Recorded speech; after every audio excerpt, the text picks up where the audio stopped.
Let's get started, everybody. Are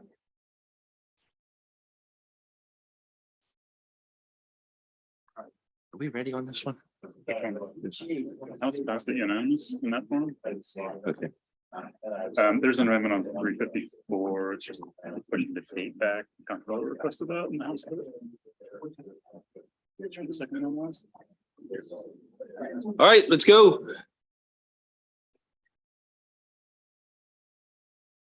Morning, everybody. Good morning.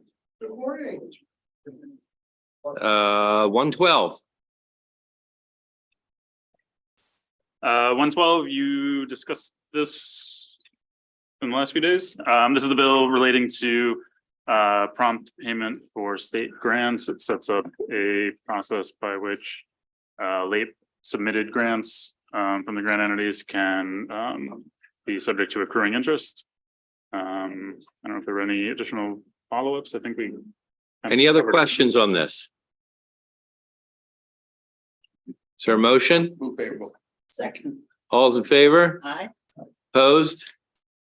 Done. As amended. As amended. You like that, Shelley? Good. No.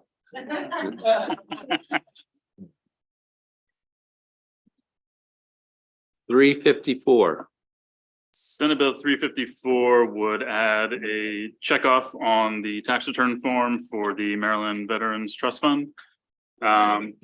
It's not marked on your sheet, but the comptroller's office did ask to push back the effective date to be applicable to starting in tax year 2025.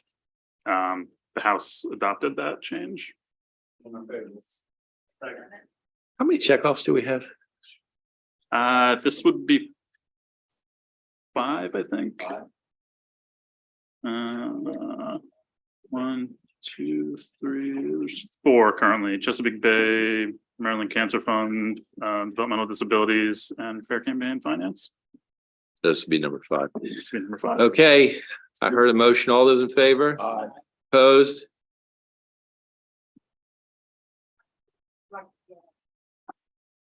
Good idea. Anybody like to be added? Raise your hand. All right, everybody, if you're not. Everybody's on.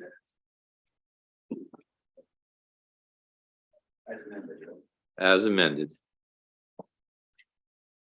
Senator Benson loves that so much. She wants to be on it. She can take it to the floor. All right.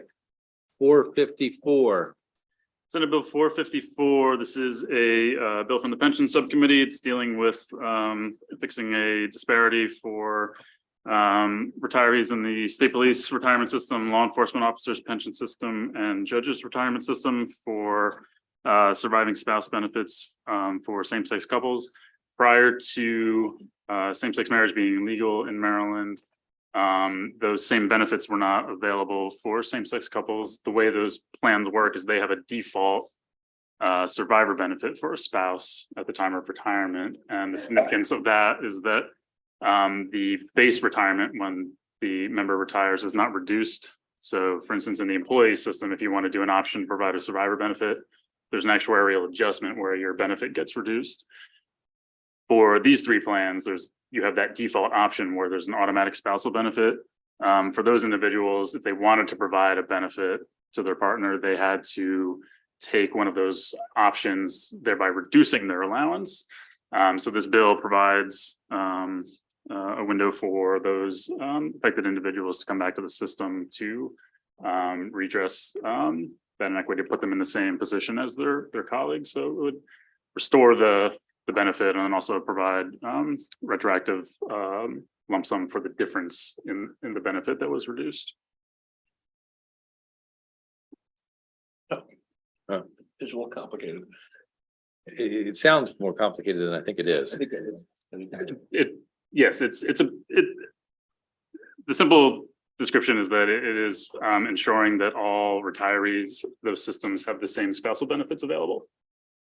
Amen. Following the pension rule, the bill is. So no, however you became a spouse, you get the same benefit. It's for people who retired before same-sex marriage was legal in Maryland because they were not able to legally marry.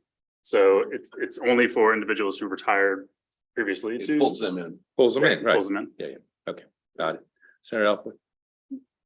Thank you, Mr. Chair. So it's based on a similar bill from Anne Arundel County that they kind of inspired this. And we also just received a letter of support from Sleola. So just want to let the committee, make the committee aware.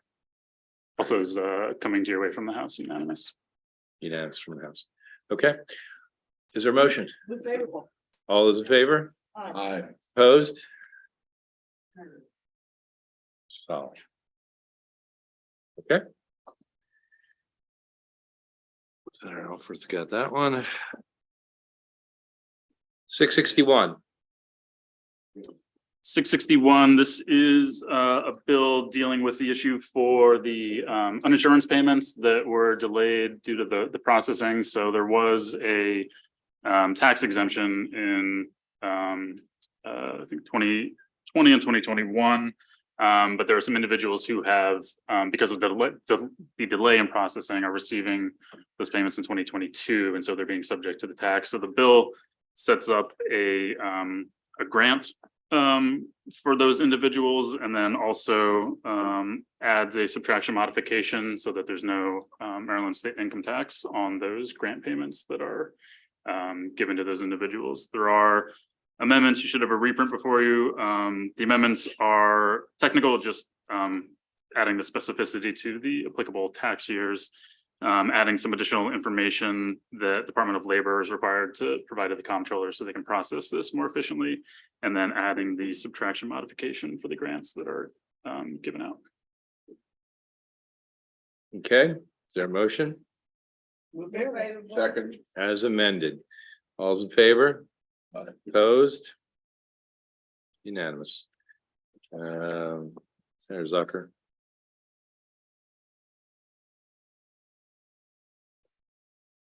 That's it for me.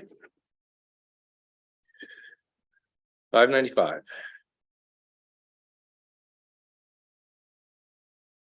Senate Bill 595 is the Problem Gambling Fund. The bill requires the State Lottery and Gaming Commission to establish an annual fee of $500 for each table game at a licensed video lottery facility. It also requires 1% to go to the Problem Gambling Fund established under from the Education Fund. So you say $500 per table game at a video lottery? Yes, it under current law. Yeah. The commission can already charge this annual fee up to $500. This changes the current law to requiring the commission to charge the $500. Were they currently charging it? Right, it turned to made to shall. But were they charging it? They were charging according to the lottery. They presently assess a fee of $500 for each table game at a video lottery facility.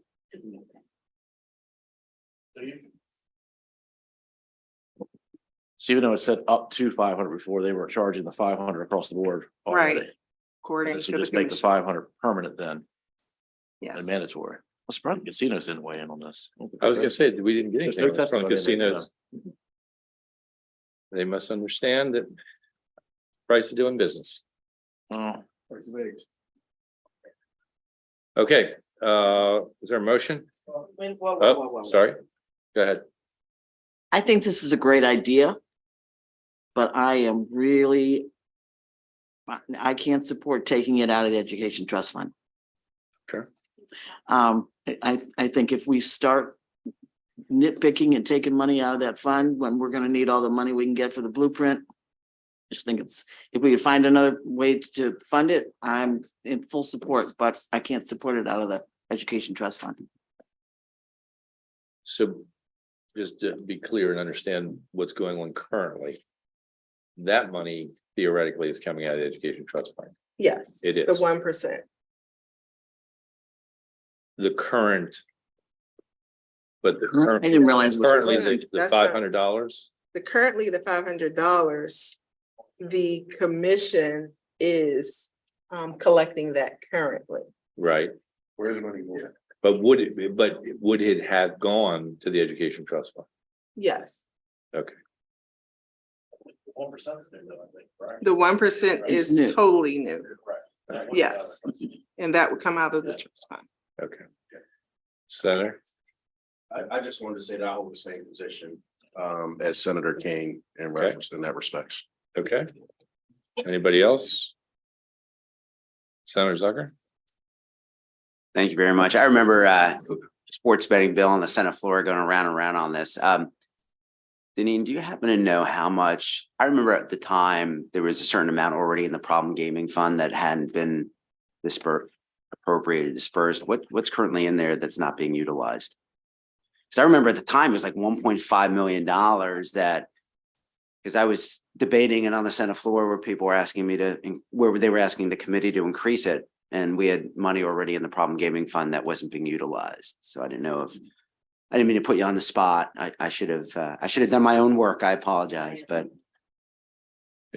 The idea though, and I think it's the reason Senator Klausmeyer is bringing this bill up, is that with being able to, with the sports betting and that kind of thing, we don't know, but are expecting the problem gambling could get worse, but I don't think it's been utilized yet, but it could be.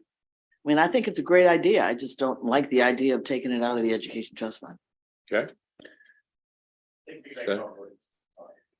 But there, the issue, if I remember from the hearing, is it's the unclaimed wages, because now things are going on, electronically. The unclaimed wages that go into that fund are dissipating because they go right into people's accounts. So there aren't unclaimed out there to build the fund back up. Yeah. Okay, let's hold it. Let's see if we can come up with another way of paying for it. Yes, But even if we did or we didn't do this bill and they were still doing this. So even if we would vote unfavorable, would the process still be going on? well, the current process would Yes. still be going on. That's correct. Yeah, okay. Yeah, the 500. Yep. Okay. 721. Senate Bill 721 is the credit for the federal security clearance costs. The extension, you have a reprint at your desk with the amendments. As amended, this departmental bill extends the termination date of the employer security clearance cost tax credit from tax year 2023 through tax year 2027. The bill, there was a request by the comptroller to not have this bill active for 2022. So that's what the amendment does. It takes tax year 2022 out and it starts it back up for tax year 2023.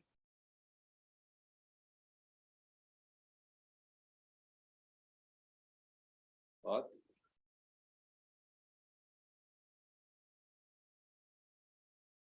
Anybody? Anything? Don't think this is necessary any longer?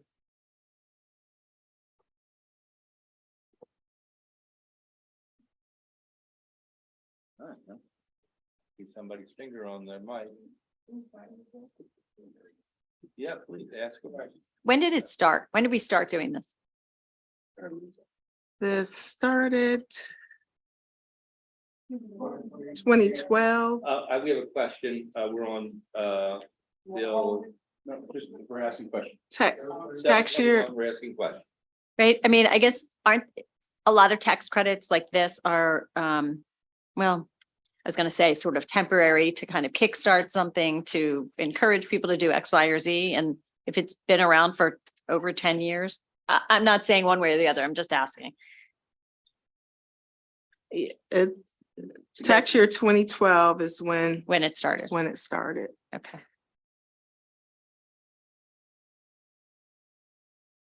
Guess I'm just wondering if it's necessary. Yes, I'll move on favorably. To get the conversation going. Senator Jones? So as somebody who's got a clearance in this world, unless you're military, it's hard to get your clearance if you want to break into this world. You got to go to an employer and it costs them thousands of dollars. They're not going to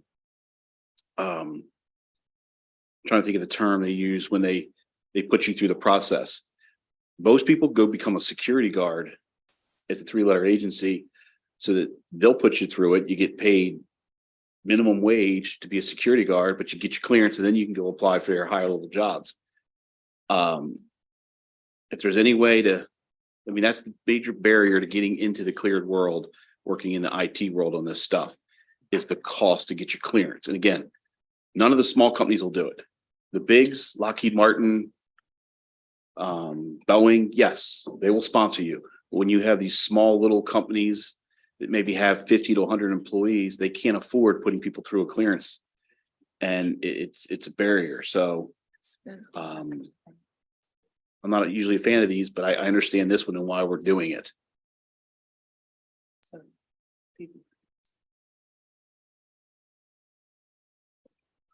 What were you just saying just then? The, I was asking about how subscribed it is, and but what does oversubscribed mean? it says the percentage of qualified costs that received the tax credit was 54% in tax year 2018. That was 64 recipients, 46% in tax year 2019, 81 recipients. Just over half of the credits were awarded to businesses with fewer than 50 employees in both years. And they were authorized to award a maximum of $2 million. So what happened with our small business? Yeah. Please. Thank you, Mr. Chair. So I had the same thought as Senator Jennings. This seems like it has value, but it shouldn't be going to the Lockheeds or the Boeings of the world. Is there a way that we can cap this either by employees, or it should be focused on those startups or those small tech businesses? And that way we can actually make a difference here instead of going to, you know, I have a number of them in my county, but I don't know if they need this tax credit compared to the smalls. So if we could tailor this perhaps. Okay. I like that idea.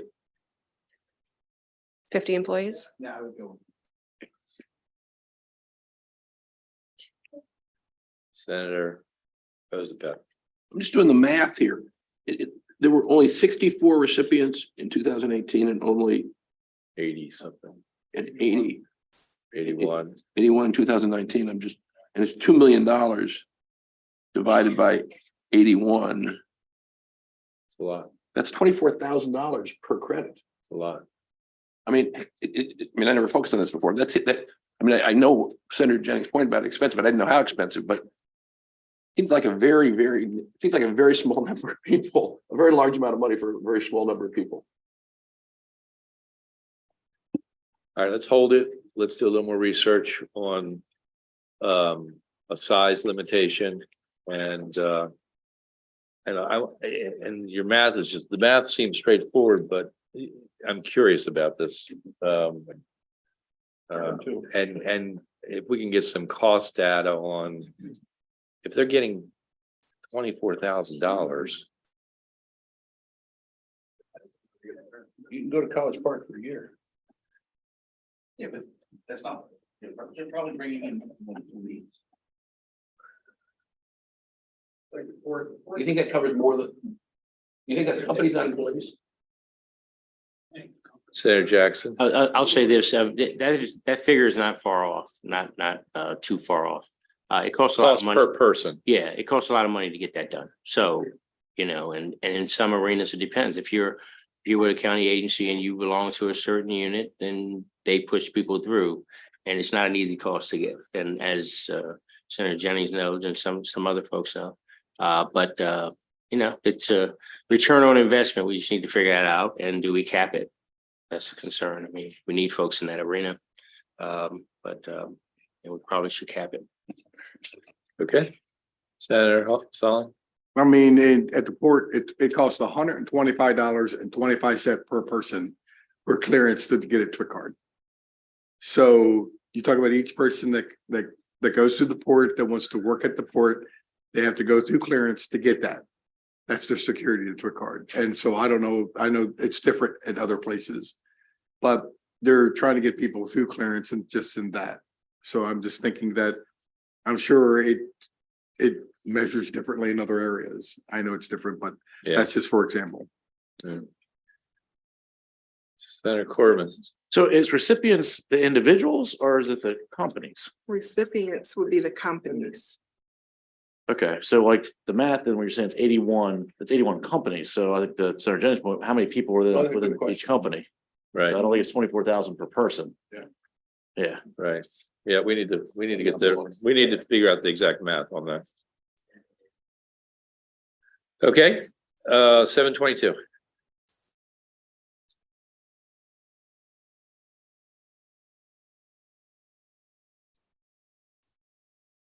All right, Senate Bill 722 is departmental from SDAT.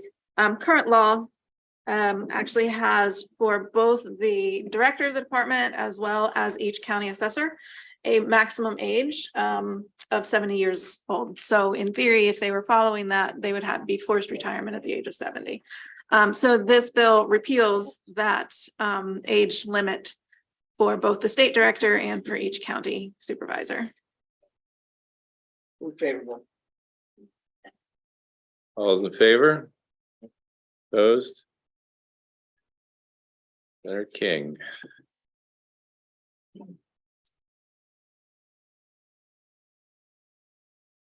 Seven 23. This one is also out of the Department of Assessments and Taxation. This one they're testifying that basically current law requires a fee of $1 per page for any sort of copies of corporate documents when they do their registration with SDAT. This would make that fee only applicable to non-electric copies. So in paper copies. With this, they testified that they're still having to charge this even for emailed copies and things like that. All those in favor? Opposed? Roosevelt. Oh, thank you. Your good deeds. 841. All right, 841 is a bill having to do with requiring $500,000 to be provided to MSDE to then provide grants to local school systems for costs for field trips to 3 named entities, the U.S. Holocaust Museum, National Museum of African American History and Culture, the Jewish Museum of Maryland, and the Reginald F. Lewis Museum of Maryland African American History and Culture. Does this mandate that the school systems have to do these field trips, or it's just enabling them? So it actually is agnostic to the school systems. It's just providing $500,000 to MSDE. For anybody that wants to do it? Yeah, there's no required distribution or anything like that in here.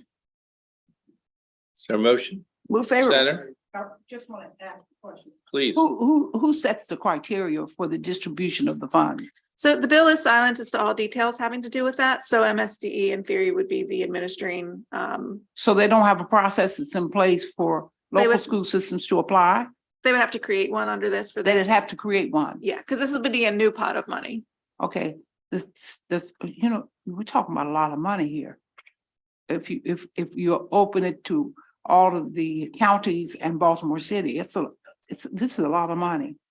And I'm not saying that it's not something that's needed. Let me tell you. Our children need the exposure. I mean, really and truly, but I'm just concerned about the process that's involved in order for the school systems to get the money. So they would have to set the process up. Yeah, I mean, the bill doesn't state a process. So MSDE as the administering agency of this $500,000 total pot of money would have to set something up. So we would start with giving them some seed money, giving them the seed money. Well, this requires an annual appropriation of $500,000 every year to MSDE. Okay, thank you. Senator Jackson? Thank you, Mr. Chairman. So is there a reporting mechanism in this as well? There's not. I'd make an amendment that we have a annual reporting mechanism on this, whatever the language is. Sure. Yes, I would love to. I think we should do that annually. Right. Okay. Senator Solomon? And yeah, that's a good amendment, but I think we're kind of limiting the because from what was stated, there were certain groups which were really good, I guess, museums or field trips. But I think we could expand that a little more.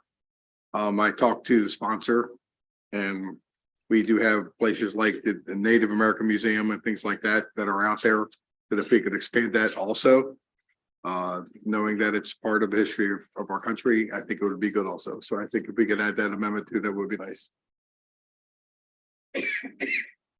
Senator Corderman, or did you want to respond directly to that? Did the sponsor say he was okay with that amendment? From what he told me yes. Senator Corderman? Just touching on the ongoing conversation we've had this session with regards to the may versus shall, the mandate, how we want to handle that one way or another. I mean, I'm open to either, but just figure bring it up. It's always a reasonable question. I want us to always have that discussion. I believe that we have the money to deal with this. Favorable. We got another question over here. Thank you, Mr. Chair. Talking to my school systems, the biggest hindrance to field trips is transportation costs. And I'm curious if it's silent, but our schools will go, a lot of places, but if they can't afford the $1,000 for the bus, that's the issue. Business with this for. Related. It's for transportation? It could be any It could- related expense. Any related expense? It's Then I'm good. the law would phrase any related expense. Okay, thank you. Yes, If I sir. might, that could be a part of that report that we look at each year. Because, yeah, absolutely. Absolutely. Great. That's fine. I'd like to, I have no problem with what Senator Solomon was requesting. Is there some entity that we know of specific, is it the national? There's the Smithsonian, yeah.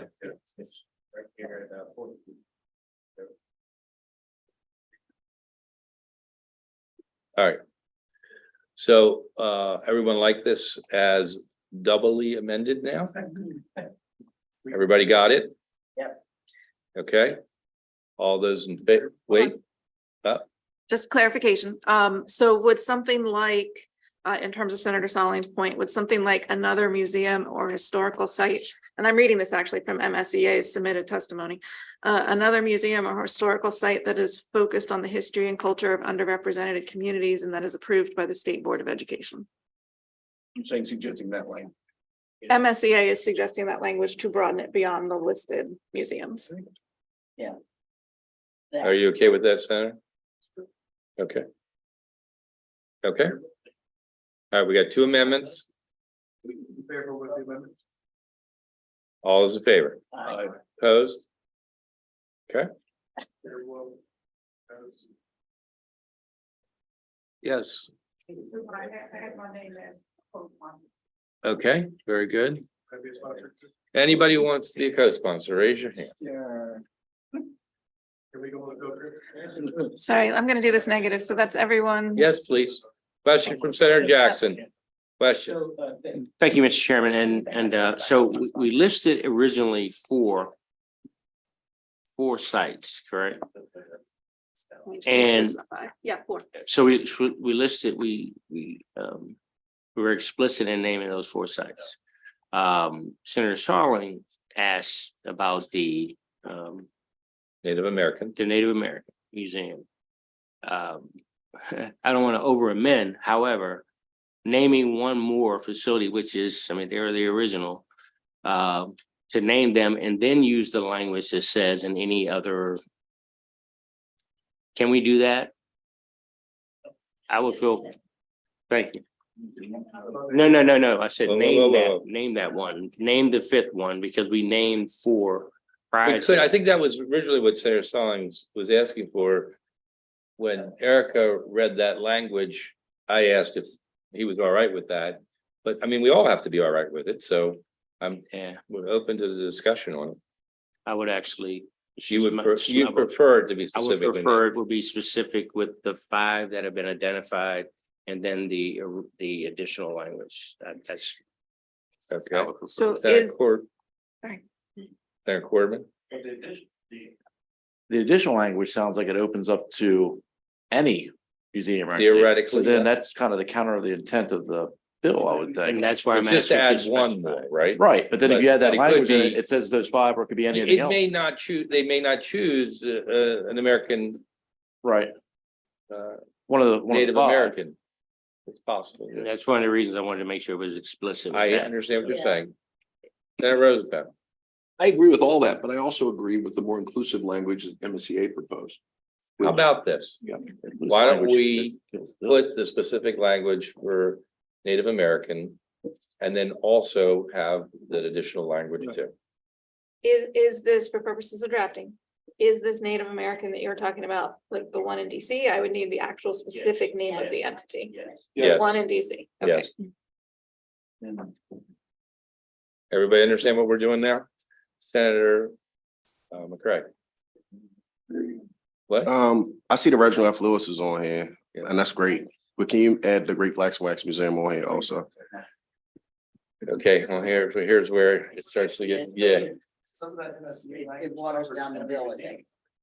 yeah, Subject to approval of MSD. what's that? That seems counter, it's not adding up. Not quite what you're comfortable. It's basically you're saying you got 5 people. I mean, I Anybody else. yeah, I mean, I certainly have no problem with that museum either. I mean, The question is, where do we stop? And if we sat here for an hour, could we come up with? dozens, and I mean, the focus was for the anti-Semitism things, and I mean, that's where the. That was the, yeah, that was the initial thing. In alarming research that has recently come out about how few kids know about the Holocaust. And then recognizing the history of slavery and the Civil War. And so that's the origin for this bill, is to educate people more broadly about those, you know, specific communities and the injustices that have been done. So Tell you I what. totally understand where the committee is going, but that's sort of the anchor for the purpose of the bill. All right, we're gonna have a little conversation with the sponsor. And I happen to know that the president's office is also very interested in this. So we'll have a little conversation, see where we come down. All right, that was the list that we published. I'm gonna try to hit a couple more since we have a little bit of time.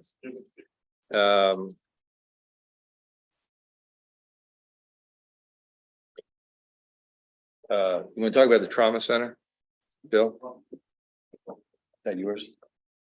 I don't want to miss. Yes, that's his, the trauma center.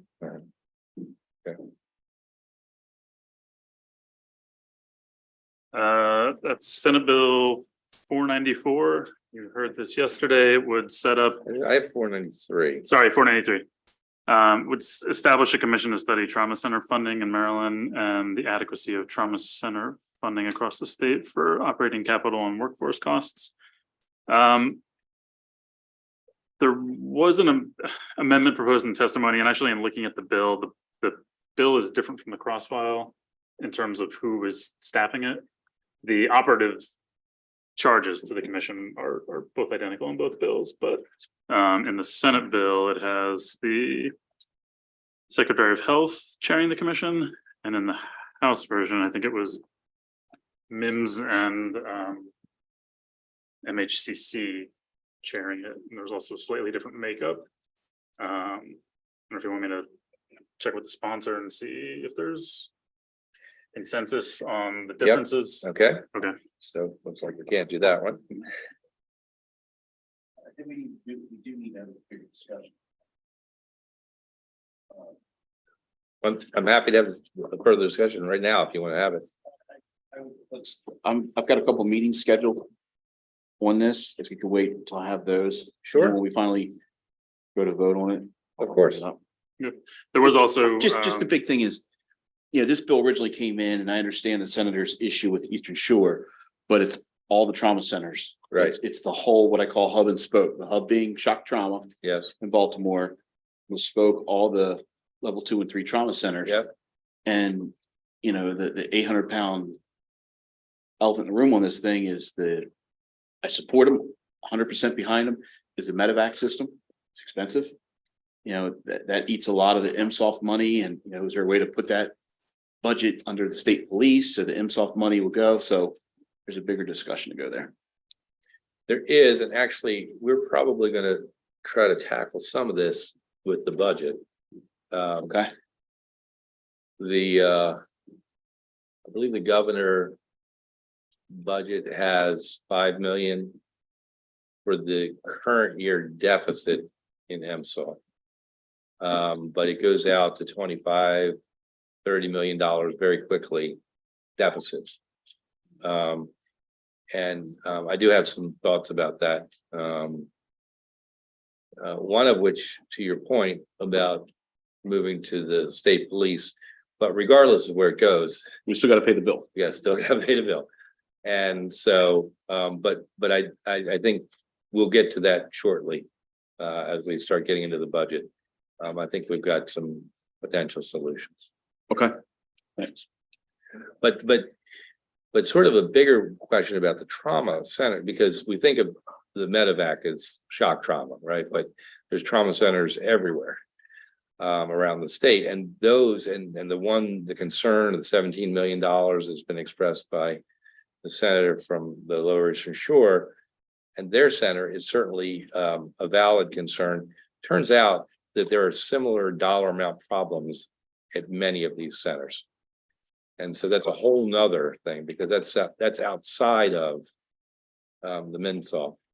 But there's a lot of money involved. We have to do a donation thing. Oh, okay. Yep. We'll give you a proxy. You